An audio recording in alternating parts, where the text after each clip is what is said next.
Well, thank you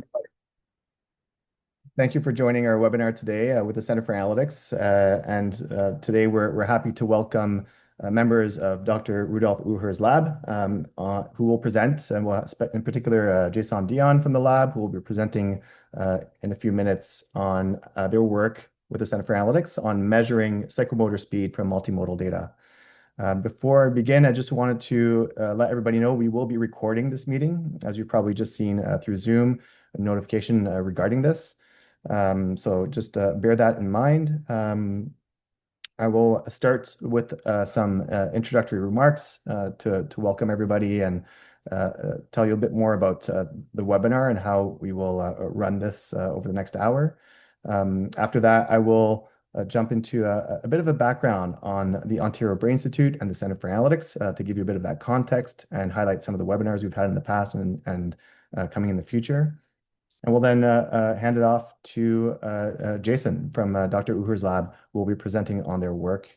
And that will be about 30 minutes. We'll then have some time at the end for questions and answers. So we'll welcome you to raise your hands or unmute and ask questions for Jason and the team. And at the very end, we'll reserve a few minutes for closing remarks. So with that, I'll start with generally some welcoming message. I'm Francis Jeanson. I head the Center for Analytics at the Ontario Brain Institute and oversee a lot of our informatics, data, and analytics activities with OBI. Before we begin, I want to first acknowledge this land, its nature, and its people. In particular, the Anishinaabeg, the Mississaugas of the Credit, the Wendat, the Haudenosaunee, and every other nations, recorded or unrecorded, who have taken care of this land long before us. This is land that we must continue to take care of together.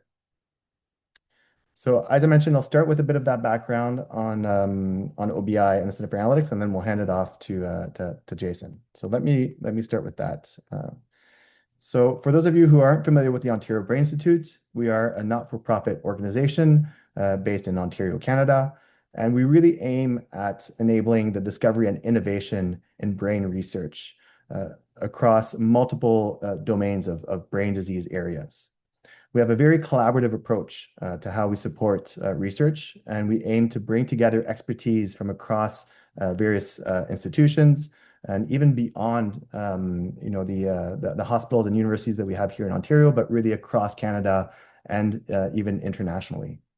We have also a big emphasis around commercialization and innovation. So we support the collaborations with industry, startups, small to medium-sized companies, and even larger companies to collaborate with the research ecosystem and develop new technologies that can have an impact on brain health.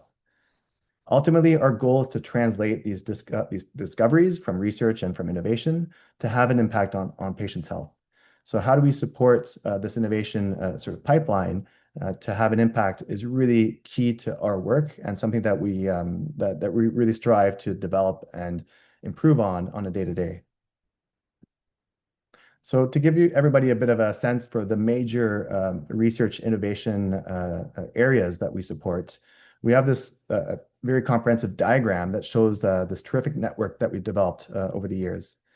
At the top here, you'll see the CANBIND program, of which Dr. Uher and the lab are a part of, which focuses on major depressive disorders. And they are connected to a large number of institutions across Canada and even beyond that help support this research and innovation to better understand, predict, and treat disorders of depression. We also have a neurodevelopmental disorders network that we call POND, that also span a number of institutions across Canada. A third down here on the bottom left is CPNet, focused on cerebral palsy. We also have the CALM program that was launched recently that is focused on multiple mental health disorders in children and youth. And finally, up here on the top right, we have Transcendent, focused on concussion disorders, and also span a terrific network of institutions across Ontario and beyond. Together, these networks collaborate and collect a rich amount of data that span multiple what we call modalities, including clinical types of data. You can think of forms and standardized assessments, as well as neuropsychological skills, We have quite a bit of data in neuroimaging, which are collected throughout these programs, as well as other modalities like genomics, molecular, and more recently, wearables data. All this data we strive to standardize and harmonize as much as we can, and we bring this data together on a centralized database that we call brain code. And so this is the diagram here showing you kind of brain code in the middle that supports these networks in terms of collecting of this data, sharing this data, and ultimately, analyzing and making discoveries from these data. We further enable downstream access by third parties, including labs and startups and other companies, to access this data so that they can essentially derive new insights and work towards developing these new technologies that can have an impact on patient health. This further enables the collaboration with this network, these integrated discovery programs through this network to advance these discoveries. So this creates a really rich neuroscience data discovery opportunity. And this diagram kind of shows, the types of data that we're collecting in these horizontal blue rows, the modalities of data that we're collecting across the board, but also across these major brain disorder areas, which really creates this fantastic opportunity to have rich and diverse data sets to better understand the complexity of brain disorders. And through BrainCode, our platform, which is available online, and you can visit braincode.ca to learn more, we have a rich set of multimodal data that are being collected through these research initiatives. We enable that sharing of the data, as I mentioned, and we also collect what we call common data elements. These are standardized assessments that are collected in the same way across all these brain disorder areas, which enables us to start asking questions across these domains, these research areas, and compare apples to apples. We also enable data linking, which can further help augment the value of these data collected on BrainCode. And we have a fairly sophisticated system which enables linking of these research data with other health administrative data, such as data at the Institute for Clinical and Evaluative Sciences here in Ontario. So this really creates this discovery opportunity with a large number of data collected across these programs and across modalities. And this table kind of gives you a snapshot of what's available. As I mentioned earlier, feel free to visit our website at braincode.ca to learn more. We have, however, noticed over the years that there are still existing challenges with using this rich multimodal data. We need to improve on the skill sets on how to use multimodal data to better understand and potentially treat brain disorders. We also need to help accelerate the development of these technologies and these methods through access to advanced computing and more rich data sets. We also need to help with the translation of these innovations to the bedside so that we can have an impact on patient health. And so this is where we created the Center for Analytics, really focused on these three major pillar areas: development of neuroanalytic skills, the acceleration of labs and startups in working with this high dimensional data, complex multimodal data, using advanced computing to help work with this data and build more sophisticated models, as well as with the translational aspect of this. How do we actually help with the validation of potential new algorithms or new methods? How can we help navigate the regulatory and privacy pathway to ensure that your tools and solutions can have an impact in the real world, in the real life setting? And ultimately help, in some cases, even productize some of these applications so that they're available to end users. And those could be physicians and clinicians in a hospital. It could even be patients within the community setting. So this is where the creation of the Center for Analytics initiatives are really central. And Dr. Rudolf Uher's lab have been a core member working on a very exciting project looking at measurements of psychomotor speed from multimodal data, which Jason will present to you in a moment. I just want to highlight here some of the other great projects that we've had in webinars that are part of the series that we've held over the past year, which you see here across different domains, including augmenting of data using AI with AimSense, for example, working with other multivariate data to better characterize depression with Netramark, developing new tools for for working towards more personalized medicine with Dr. Farzan's lab. Dr. Clement Mon and their lab have been really developing great tools for clinical trials design. And more recently, we had a webinar with Ophthalmocorp developing new foundational models for the eye clinic. And today we'll have a presentation by Jason. And in the near future, stay tuned, but we'll have two more webinars coming up with Dr. Roger Zemek's lab from U of T and Dr. Frank Rudzik's lab at Dalhousie. So just I think a useful resource is to highlight also how each of these projects are working towards developing methods tutorials, which can help further develop skills in how to use these data. And so these will be posted on our GitHub repository, and we already have two from our prior cohort that have posted. And so you can find this link here through the QR code on the left. And on the right, we're posting the webinars for this for sessions like today, which will be made available on the YouTube link here on the right. So feel free to take a snapshot and visit this when you'd like. So thank you for the time. I'll now stop sharing and pass this on to Jason from Dr. Uher's lab. Just a little bit about Jason. He's a statistician, and he's researching biomarkers for depression at Dalhousie University. He has a master's of math from the University of Waterloo and published multiple papers in machine learning for audio-based applications. So a very exciting modality that Jason's working with, and he'll tell us more about today. So thank you, Jason, and hand it off to you. Thank you, Francis. Thank you for the introduction. I'll be talking about today objective measures of psychomotor rhythm from speech and actigraphy as a biomarker of depression. This work was done with my colleagues at Dalhousie University with support from the Ontario Brain Institute and their Brain Code data platform. As well, all the data from this analysis comes from CanBind, as well as Nova Scotia Health, some local data in Nova Scotia. So first, I want to introduce this concept of psychomotor speed, which appears all over depression literature. And when it appears in these papers, it sort of covers an umbrella of many different concepts. So sometimes it's referring to speech production, sometimes it's cognitive speed, fine motor control, like writing, gross motor activity, just like the amount of activity people are doing in their day-to-day lives.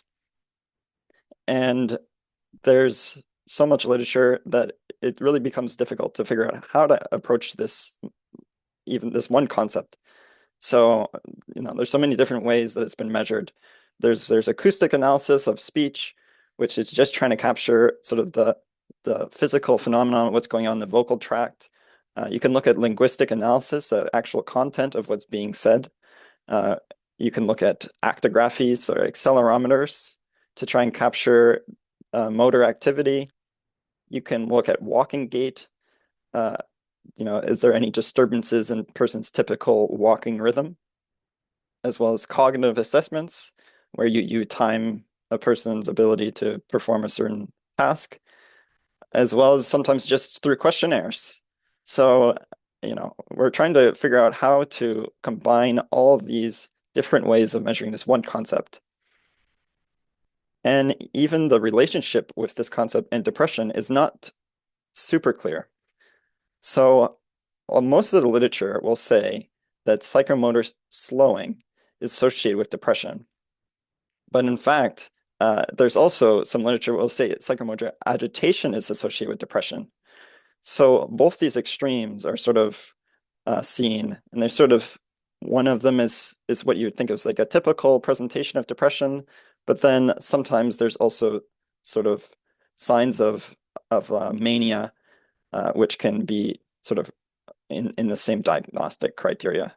So on top of that, we also have that this concept, psychomotor speed being fast or slow, is not always present, because depression as a diagnosis is very heterogeneous.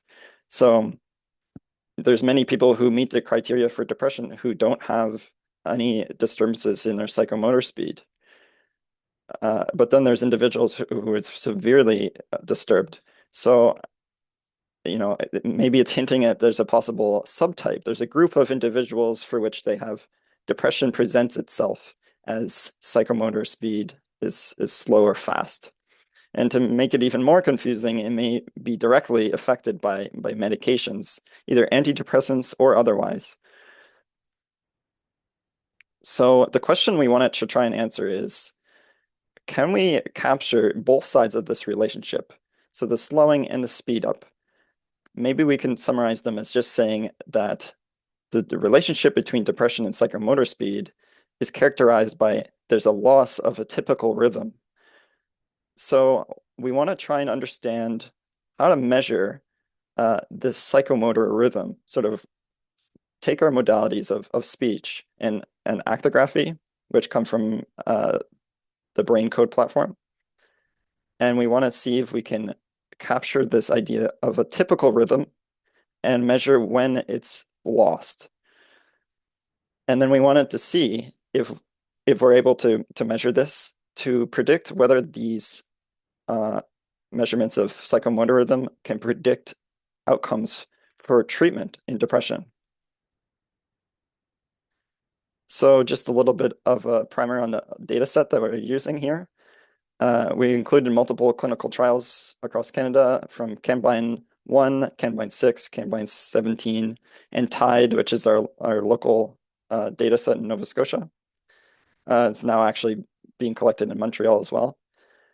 So across all these studies, we have a total of like 500 individuals. Not all of these studies have speech. Not all of them have actigraphy recording. So amongst these individuals, there's about 200 with speech and about 100 for which we have actigraphy. And on top of that, the goals of these clinical trials are very different. So this covers a wide spectrum of treatments, from cognitive behavioral therapy to antidepressants like with SSRIs, or even a combination of antidepressants and other medications which act on other hormones.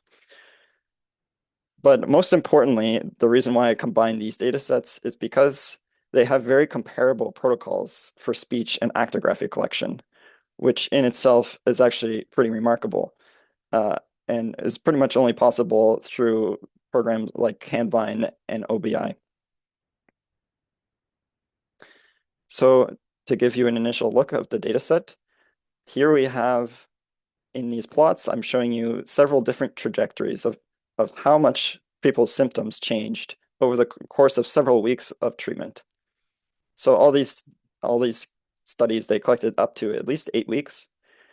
And we see there's a wide variety of different kinds of responses to treatment. So some individuals, there's virtually no response.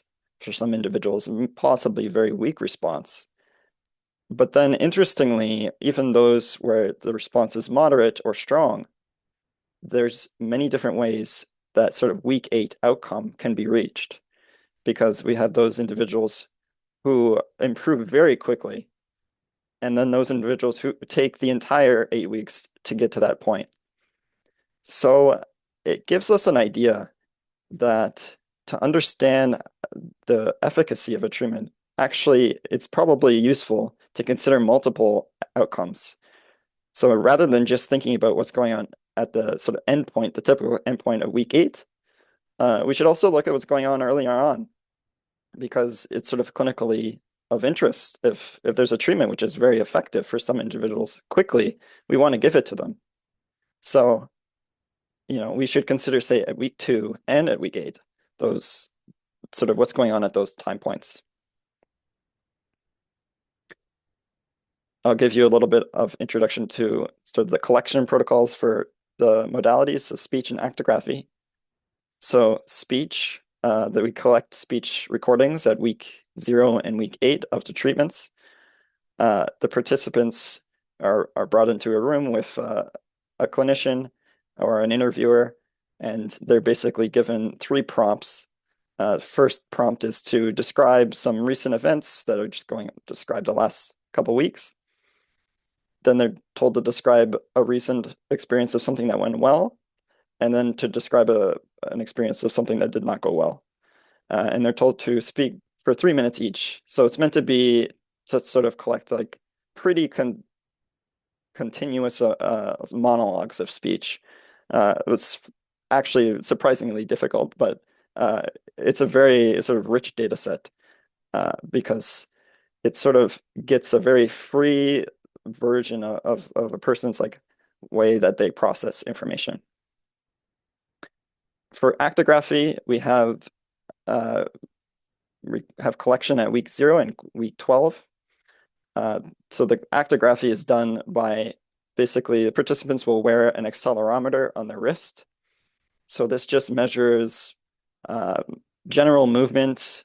It's typically worn on the non-dominant hand, so it's sort of trying to capture just the full body movement, not just waving my hands around. And then these participants, they wear it for 2 weeks continuously, and they were told to wear it as much as possible. So it's capturing their waking time and their sleep time as well. So a little bit of how we're supposed to process these modalities. So how are we going to take the speech and capture this idea of psychomotor rhythm and how there's a loss of psychomotor rhythm? So the idea we tried is using something called voice activity detection, which is a pretty self-explanatory idea, but I'll explain it anyway. We have, for example, in the recording right now in Zoom, you'll see my mic lighting up. It's actually lit up pretty much all the time. But you can even tune this so that even if there's tiny little stutters or there's pauses in my speech, that it could sort of flick off and on and capture all those little sort of all that rhythm in the things that I'm saying. So there's a library powered by Google, which can do this in real time. And so here's an example of sort of, I have this audio signal, this person's talking, and you can see I've put the text of what they're saying above, and we have that their voice activity is sort of very stunted. They're trying to, not really sure what to say. They're trying to say something, and then it comes up with like some bits of stutter in it as well. So I wanted to try and capture this by a handful of variables now.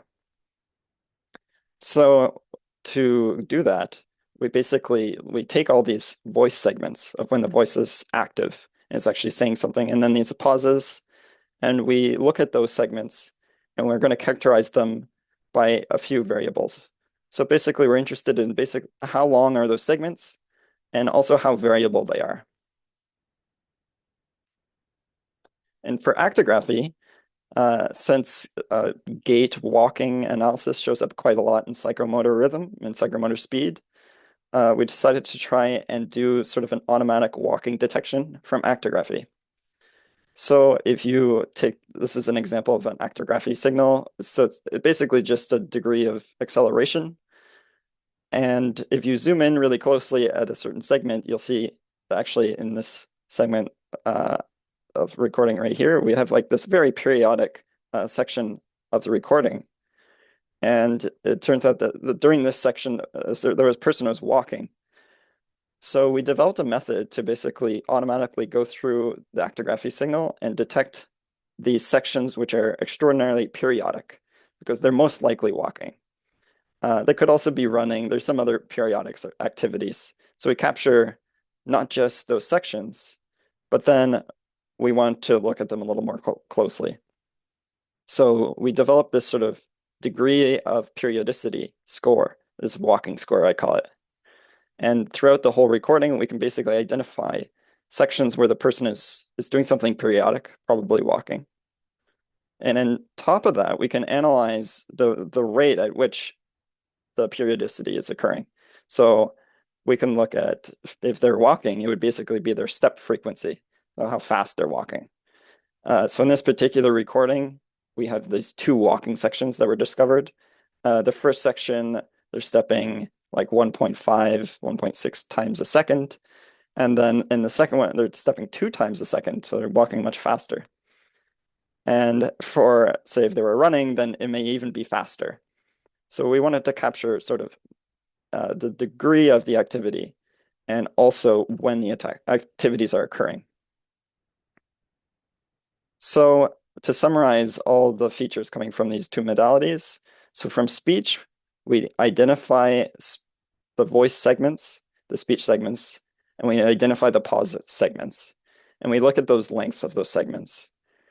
And then we extract from them basically what is the median. So what's the typical value of those segments, how long they are, and also the variability. So just the degree to which are there a lot of really small segments and large segments? Are they sort of very monotone in their length? And then for actigraphy, we're looking at these walking segments. We have also looking at the median, so what's the typical length of a walking bout, and also the variability of them. And we sort of expect that the variability is interesting in addition to the medians. So for somebody who is depressed, oftentimes, especially if they're sort of subthreshold depression, they may be able to do their regular routine, but there's a lot of spontaneous movement throughout the day, which is lost because they don't have the energy to do it. So there's an idea that like the variability would be actually a lot less than maybe in those individuals who are depressed. On the other hand, if somebody who is very agitated, that's also associated with depression. So maybe the variability would be very large. So we have this idea that sort of the extremes of these distributions may be the interesting thing in the data.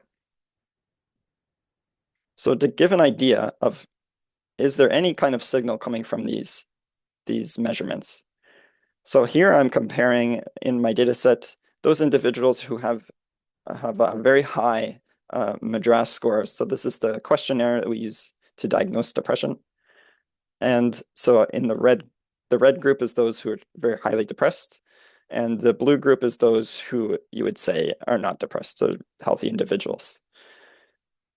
And so I want to compare to see if for each of these features, are there any differences in these distributions? Are there certain values which are present in one group and not the other one? And we actually see they look extraordinarily similar. So it's sort of a disappointing, but maybe not so surprising result because of what we know from before, which is that not all depressed individuals display psychomotor disturbances. So if anything, there may only be a few individuals which this is able to capture. And we sort of see that there's some differences maybe on the end extreme points of these distributions, but in the bulk of the distribution, they look extraordinarily similar. So this is the speech segments. This is the pause segments. Here there's perhaps a little bit more difference. We see that in the depressed group, these sort of broad shoulders are actually much more prominent. Well, much more is maybe an exaggeration, but there is some signal probably from these that we may be able to take these features and combine them, and we may get some power out of that. If we look at the actography signals, here we see actually, yes, the bout length medians are, for depressed individuals, the medians are larger, which sounds surprising. It sounds like I'm saying depressed people walk longer. But actually, it could occur because those depressed individuals are missing their shorter walking bouts, which would make it so that the median is driven upwards. So that's also not too surprising. And then in the variabilities, again, we see sort of these shoulders are where it's this extreme values is where it's differing. In terms of the walking speed or the cadence, again, we see sort of some mild differences in these extreme ends of those distributions. So that gives us an idea of how we should approach the analysis of these features. So a couple things. First of all, the direct relationship between these features and depression severity is pretty weak over the whole sample. So when you just look at sample-wide statistics, there's not really much to say. But there's some sign that there may be some subgroups for whom this is a very informative feature, because we can see there's parts of these distributions which are only occurring in those depressed individuals.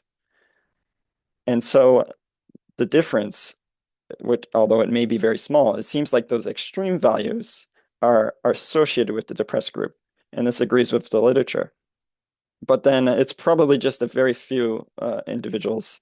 So we should be expecting that maybe we'll only be able to discover a small subgroup for which we can detect basically using these analyses. And on top of that, we should also expect that the features are nonlinear, have a nonlinear relationship to depression outcomes. Basically, what I mean to say is I can't do typical sort of regression methods because the difference is occurring on both ends of the distributions. So it's not just like one is to the right and one is to the left. On top of that, it's like the very extreme, so there's very few individuals. So we have to come up with some way to capture this in our analysis.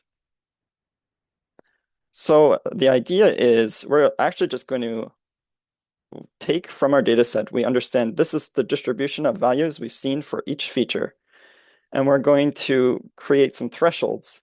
Sort of, it's a very data-driven approach. So based on these distributions, I'm going to cut off the bottom 5% and the top 5%. And I'm going to say if you're beyond those thresholds, then you belong in this extreme group. And if you're in the middle of this distribution, then you belong in the moderate group. And then we can start to see if there's any differences between these two groups and their treatment trajectories. And so a couple things is, first of all, this extreme group is going to be small. And also, there's sort of this nice thing. We're only considering the features at baseline. So everything that we're looking at in terms of comparing these trajectories is all prospective. So we're not cheating by looking at data that's occurring at week 8, for example. So here's those results on each variable. And again, there's some very weak signals. So we have for the speech segments, the median, so the amount of the amount of length of those voiced segments is not very, it doesn't predict treatment outcomes. Okay. The variability of the segments, also the signal is pretty weak. But then when we look at the pauses, actually there does some signal starts to appear. So the length of the pauses is informative. And it's both the extremes, which are associated with this red group. So if you have these pauses in your speech, which are all very short, or they're all very long, then you belong to this red group. And it seems like those people have pretty noticeable worse outcomes. So just to give you a bit of a better way of reading these plots, I mean, typically week 8, we would consider a response to treatment if they reached a 50% change in symptoms. So 50% reduction. And the blue line, it's the bulk of those individuals, it sort of straddles that 50%. So, it's like in that blue group, probably half the people are responding and half the people aren't. In the red group, most likely everyone didn't respond. So it's a pretty significant difference. In terms of actigraphy, we see also some pretty small signals. But then for the variability of walking bouts, there's some sign that this extreme group is diverging into worse outcomes. In terms of cadence, so walking speed, we see that those extreme cadence, so extreme walking speeds in either direction are associated with worse outcomes. The variability of the walking is not so much. So it poses a unique challenge now, which is I want to try and combine all these variables. And typically, if I was just doing like a regular regression, it would be easy. I would just throw all of these variables into one model. But actually, it sort of poses a unique challenge here, which is on each variable, we've already done a separation, and there's no effect sizes or So I need to find some way to combine all these effects and hopefully capture all the different presentations of ways that the psychomotor rhythm are disturbed. So the first thing is that I take the features. Some features are very highly correlated. I'll just remove and keep only one of them. So once I do that, I say for speech, I'll have 3 features. And I look at see whether you fall into the extreme group in each of those features. And I'll say that if the majority of them you're in an extreme group, then I'll say that overall you have an extreme speech index. So that's the way that I'll do my sort of multivariable analysis. So when we have speech, we see that combining all the features, we actually get a pretty noticeable effect, which is occurring we have this pretty noticeable difference at week 2 and week 8, which is that those individuals which have these extreme speech features have noticeably worse outcomes. And the same is occurring in actigraphy. So we have at week 2 and at week 8, those individuals with extreme walking characteristics. So their walking bouts or their walking speed are way out of their typical norms, then they have worse outcomes. The final step is how do I combine the 2 modalities? And this could be really powerful because I have not all the modalities for all my data, especially this is a combination from different clinical trials. So there's some people for which I only have actigraphy, and some people I only have speech, and some I have both. So it's sort of interesting. So the way I wanted to try and do the multimodal analysis is I want to use whichever one is present if it's there, and also try to use both if they're there. So the way that I tried to do this is that you have your sort of speech index is the same way I did before, where you have each of your speech features, you have an extreme or not. If the majority are extreme, then overall speech is extreme. I do the same for actigraphy. And then if either one of those is extreme, then I'll say overall your psychomotor index is extreme. So this is my sort of way of trying to capture, you know, it could be for an individual that it's presenting in their speech or it's presenting in their gait. And I want to capture each of those. So they're both sort of equally like a potential indicator. So this takes us to basically the climactic result, which is using the 2 modalities to differentiate these individuals. And now we see that we have pretty similar results to before, except the main difference is that we're actually capturing a decent group of individuals in this extreme group. So of those who have this extreme psychomotor index, there's 31 individuals, which is about 15% of all the whole sample of people which among the people I have speech or actigraphy. And among those individuals, it's looking like probably most of them don't meet the response criteria by week 8. And these are individuals which I identified using only data at week 0. And we also see that there's pretty noticeable differences across the whole treatment trajectory. So this is sort of this is a very interesting result. We really want to take this further. So first of all, we want to share the code of all what we've done so far. So Francis had mentioned the CFA sort of GitHub repo, so we want to be able to share our methods there. We also there's an idea which is that you can prepare these distributions, and then these distributions which I'm looking for extreme values in. I can actually use non-clinical data to create those distributions because there I'm just looking to see whether it's like totally data driven. I'm just looking at your walking characteristics and speech characteristics and are you on the extreme ends? So there's no clinical information, which means I could use any speech data and I could use any actigraphy data to create those distributions. So an idea is you could get much more robust estimates of these distributions by using more data, which is not necessarily clinical. And on top of that, we would love to add in more modalities. So I know brain code, there's available EEG data, there's other brain imaging data, which is around, and genetic data, which I'm not sure how it relates specifically to psychomotor speed, but so there's a lot of approaches to sort of expand on this work. And that's it. That's it for me. If there's any questions, I'd love to chat. Fantastic. Thank you, Jason.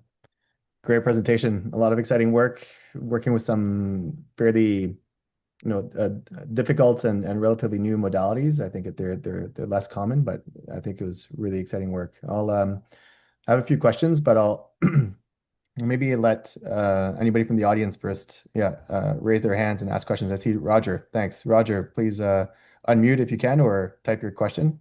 Yeah, so congratulations, Jason, Rudolph, and your entire team. This is of interest to a lot of other clinical groups that treat people like our IDP has to do with concussion, and we have a lot of people who have anxiety and depression and mental health overlap, either as comorbidities that could be worsened or new symptoms. With regards to the software you use to collect it, you said your analysis, is there anything proprietary? I think it'd be really nice if we're able to potentially leverage collecting the same way such that we can compare your data sets to ours. So happy to follow up with you with Rudolph afterwards, but For if there's sure. ways to Yeah, build that into our data collection, we'd be very interested in collaborating with you and using the same processes, if that's, as long as it's not proprietary or however we go about doing it, be interested in collaborating. And if you have any suggestions on what needs to be done. absolutely. Yeah, I mean, so the data collection protocols are definitely not proprietary. We'd love to be able to sort of unify our methods of data collection. So yes. Uh, I don't. So you mentioned I don't know if that organization is part of Brain Code. Have you have access to this? So all the actography data which I'm using is hosted on Brain Code. So that's all. You actually already have access to that data. It was more the collection of the speech because Oh, we the we do speech. have So we the do speech, have we yes, do have is actigraphy with our IDP. We're the concussion yes. IDP called Transcendent. It's just more thinking about the leveraging the speech because it'd be interesting as well. People have a lot of cognitive concerns after concussion. Yes. Yeah. So yeah, it's a unique challenge to try and share speech data.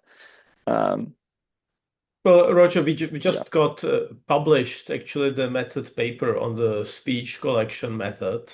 So that's out like just of last week. And it's it's certainly meant to be open and shared. And I think there's great opportunities like if you are interested in the brain injury or concussion population to align the data collection, that would be wonderful. Can I ask him one a follow-up question, if that's Yeah. okay for and Francis? Yeah, go How did ahead. you deal with, some people say speech is a really unique identifier for people. People have their own Yeah. patterns. Even in the past, banks would even use it as a way to confirm your identity. How do you deal with the storing and sharing and even analysis of this potentially identifying information? Maybe lessons learned on overcoming those hurdles for other groups that now want to get involved with collecting and then analyzing this from an ethics standpoint. Yeah, that's a great question. As it stands, like this is data that we're only analyzing like in-house. So, the idea is to try and use external stuff like machine learning platforms on the cloud, like that's kind of an issue. Uh, so there's that. Uh, in terms of yeah, so when it comes to like designing features which you want to use to analyze like outcomes, I mean, there are certain features which we know from machine learning can be used to just identify the individual and which carry no, that's the only information they carry. Like there's so much different kinds of information which get it like obviously the content of which they say must be some signal that's in speech, the pitch of their voice. So like the hope is that we can try and pick a selection of features which captures only the things which we're interested in predicting for outcomes and not other things which they may carry signal which is like identifying, but we're not interested in that. But yeah, it's sort of an ongoing challenge, and uh, especially for machine learning, it's quite challenging to figure out. Yeah. Yeah, I can jump in on that too. I think it's a great topic of discussion, and we probably want to bring in also other experts in the privacy space. Hmm. But one very important aspect is also ensuring that whatever data is being used is done with consent from participants and they're aware. Yes. So that's, I think, built into your protocol for Yeah. Kanban. I think something that we're exploring is how can we ensure that participants are informed when there's also the opportunity to share that with other collaborators. And through brain code, there is a mechanism to enable this, and we do this with proper ethics approvals and ensuring that the purpose of the research is to better understand the condition and come up with ways to better either diagnose or treat, et cetera, and not to aim to try to re-identify the person. So all those things are really important to put in place. But we do have the mechanisms to make that work in a collaborative environment on brain code in what we call zone one, as I think some of you may be familiar with. When it comes to sharing downstream, that becomes a little bit more difficult because there's not always a collaboration around the corner, although that's something that we'd like to, I think, foster more and more. So we are looking at mechanisms and new technologies that enable not necessarily the transfer of those data, but still the ability to model and design algorithms that can better understand the condition without accessing the data using techniques such as federated learning or techniques such as secure computing. So those are elements that we're exploring right now, and I think with input and feedback from groups like Kanban and for sure from you, Roger, and team at Transcendent, those will all be very important lessons to learn from and to work with the community of patients, but also the ethics boards to understand how can we enable this really, because there's there's richness in this data, and not being able to make these discoveries would be a shame. I'll let maybe I think it's Sid Kennedy. Sid. Do you have a question? Yeah, thank you very much for a great talk between both of you, Rudolf. I think the question I have is whether any of the actual baseline symptom content, for example, the 6 items that approximate to anhedonia, whether they map onto either the cadence or the actigraphy, or if you've looked at. Yes, the quick question is no. None of the direct symptom connections are strong, or at least were when we looked at it, which may have been a couple of iterations back of the method, which, in some way I see this as a really good hint, because this type of information about the extremes of the objective human behavior patterns is really complementary to the information that we already have and that we know is predictive. So Okay, we hope this will improve on what we have so far. Yeah. okay, so, but so far you haven't been able to identify any sort of content link. No, and even in the connection with the scale-based items that are meant to measure psychomotor retardation, typically, right? Only in Hamilton we have both. They are very weak. It's like with sleep. When you ask people how they sleep and you measure sleep objectively, you get different information that's only very weakly correlated. So that's what we're seeing on this movement as well. Thank you.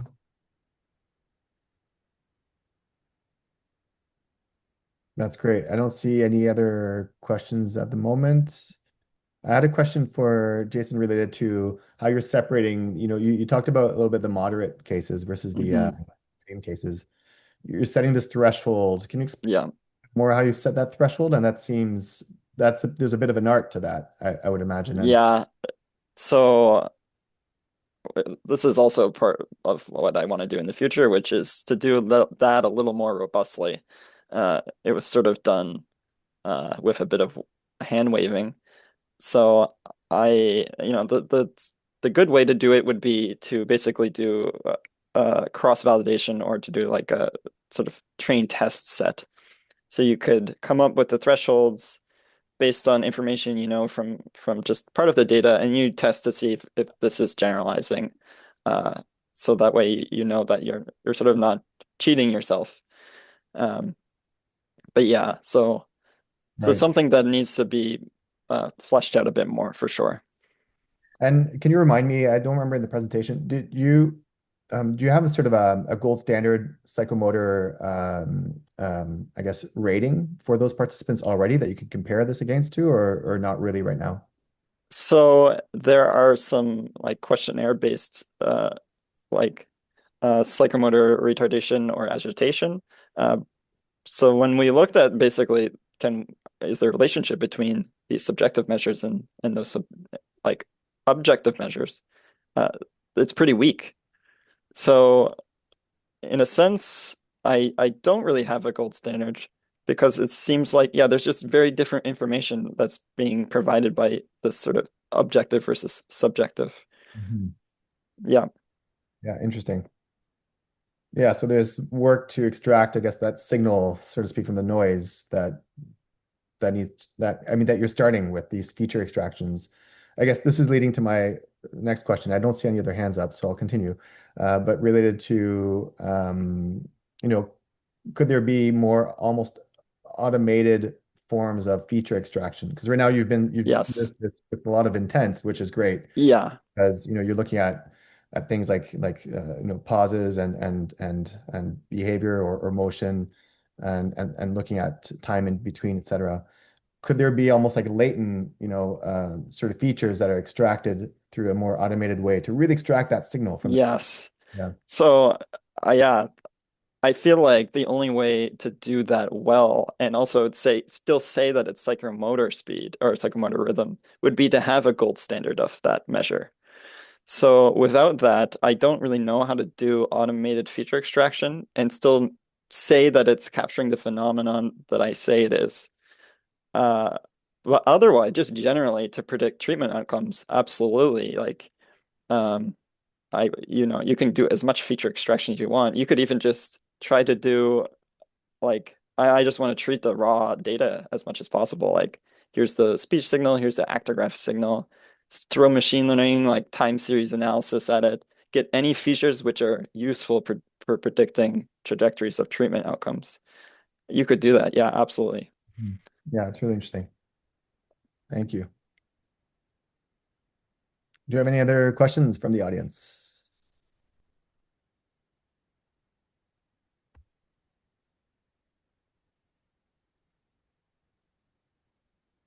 I don't see anything come out at the moment. So I think that is great. I think this comes to the conclusion of the presentation. So thank you again, Jason, and the team from Dr. Uher's lab. It's really exciting work. Thank you. So thank you all for joining. I did want to share again the slide with the resources in case you haven't had a chance to take a snapshot at the beginning. Let me share that screen again. So just to remind everybody, we will be posting this webinar that's been recorded today on our YouTube channel, which is the link on the right here with the blue QR code. So feel free to take a snapshot of this if you'd like to visit the webinars in the near future. And Jason mentioned the methods tutorial that will be developed as part of this project. This is true for other Center for Analytics initiative projects. And those will be posted on our methods tutorial publicly on GitHub. And that's the link on the left here with the purple QR code. So just a friendly reminder for those. We are looking forward to having a few more CFA webinars in the new year. So stay tuned for those. We'll have one coming up with Dr. Zemek's lab as well as with Dr. Frank Rudzik in the winter time. So January, February is generally what we're planning to have these next webinars for.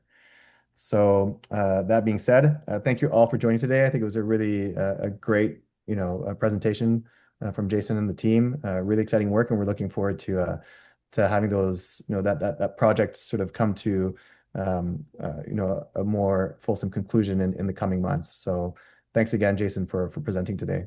Great work. Thank you. Thanks, everybody. Have a great day, and we'll speak soon. Thank you. Thanks, Bye, Rudolf, Paul. for coming.